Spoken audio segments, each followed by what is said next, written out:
ঝরঝরে fried rice রান্নার কিছু টিপস থাকছে এই ভিডিওতে। চলো তাহলে দেখে নিই। প্রথমে পানির ভিতরে লবণ দিয়ে দিচ্ছি পরিমাণ মতো। এবার দিচ্ছি সয়াবিন তেল। তারপরে পোলাওর চালটাকে ভিজিয়ে রেখেছিলাম, সেটা দিয়ে দিলাম। তেল দেওয়ার কারণে চাল একটার সাথে আর একটা লেগে যাবে না, ভাতটা সুন্দর ঝরঝরে হবে। 90% সিদ্ধ হয়ে এলে মাটা ঝরিয়ে ফেলবো।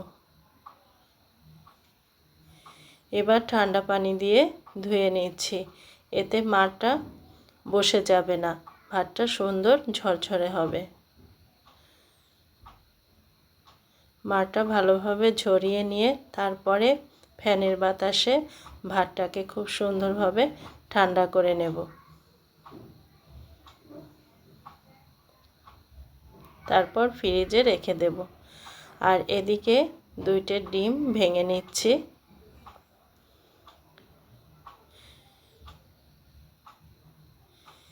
দিয়ে দিচ্ছি লবণ। এবার ভালোভাবে ফেটিয়ে নিচ্ছি। আর আমি যে ভাতটা ফ্রিজে রেখেছিলাম তার জন্য দেখবে ফ্রাইড রাইসটা অনেক ঝরঝরে হয়েছে। আর এভাবে রান্না করলে খুব সুন্দর হবে ফ্রাইড রাইসটা। এবার তেলের ভিতরে দিয়ে দিচ্ছি ঘি। ফেটিয়ে রাখা ডিমটা দিয়ে দিলাম, কিন্তু ডিমটা দিয়েই নাড়ব না। এবার উপর থেকে দিয়ে দিচ্ছি গোলমরিচ। এই যে দেখো ডিমটা এরকম হয়ে আসবে, আবার একটু সরিয়ে দেব। এভাবে সরিয়ে সরিয়ে বড় বানিয়ে তারপরে একটু বড় বড় টুকরো করে কেটে নেব।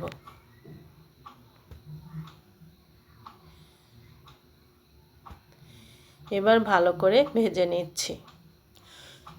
আমি এখানে ফ্রোজেন করা কিছু সবজি দিয়ে দিলাম, পাতাকপি, গাজর এবং মটরশুঁটি।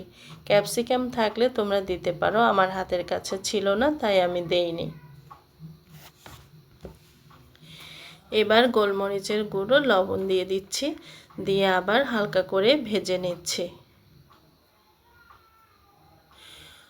অল্প অল্প করে ভাতটা দিয়ে দেব, দিয়ে এরকম আলতোভাবে নাড়তে থাকব।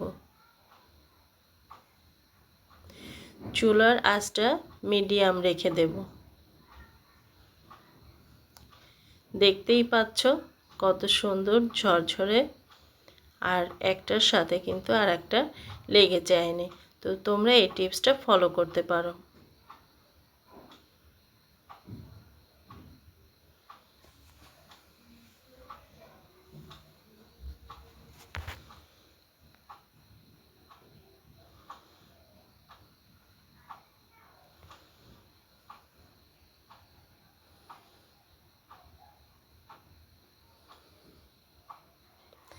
এবার দিয়ে দিচ্ছি সয়া সস। তবে সয়া সসটাই তো একটু লবণ, সেজন্য লবণের দিকটাও একটু খেয়াল রাখতে হবে, বুঝে দিতে হবে। এবার দিয়ে দিচ্ছি টমেটো সস। তারপরে আবার এভাবে ভালোভাবে মিশিয়ে নেব। খুব সুন্দরভাবে নেড়ে নেব যাতে সব উপকরণ মিশে যায়। এবার দিয়ে দিচ্ছি কাঁচামরিচ আর পেঁয়াজ ভেজে রাখা। তারপরে দিয়ে দিচ্ছি চিনি।